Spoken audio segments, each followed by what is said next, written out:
Hello friends, welcome to my mini kitchen. আজ আমি আপনাদেরকে দেখাবো গার্লিক পটেটো কারি। একঘেয়ে রান্নায় যদি বোর হয়ে গিয়ে থাকেন তাহলে অতি অবশ্যই একবার এই রেসিপিটা ট্রাই করবেন।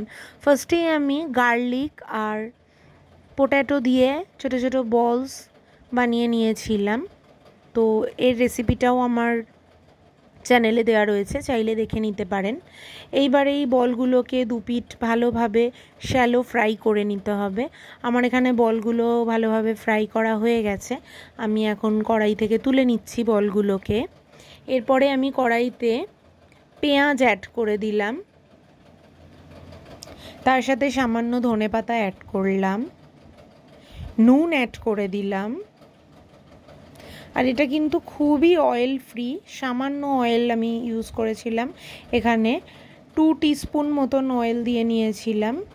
দিয়ে ভালোভাবে আমি এটাকে ফ্রাই করে নেব। তার সাথে আমার এখানে গার্লিকও দিয়ে নিয়েছিলাম, আর দিয়ে নিলাম গরম মশলা সামান্য, আর তার সাথে ছিল ব্ল্যাক পেপার পাউডার। 2-3টে চেরা কাঁচা লঙ্কাও আমি দিয়ে দিলাম। যদি ঝাল কম খান তাহলে কিন্তু চেরা কাঁচা লঙ্কাটা স্কিপও করে যেতে পারেন। আমি সামান্য জল ইউজ করে নিলাম যাতে মশলাটা পুড়ে না যায়। এরপরে ভালোভাবে আমি মিক্স করে নেব। এবার একটু ফুটতে দেবো ভালোভাবে জলটাকে।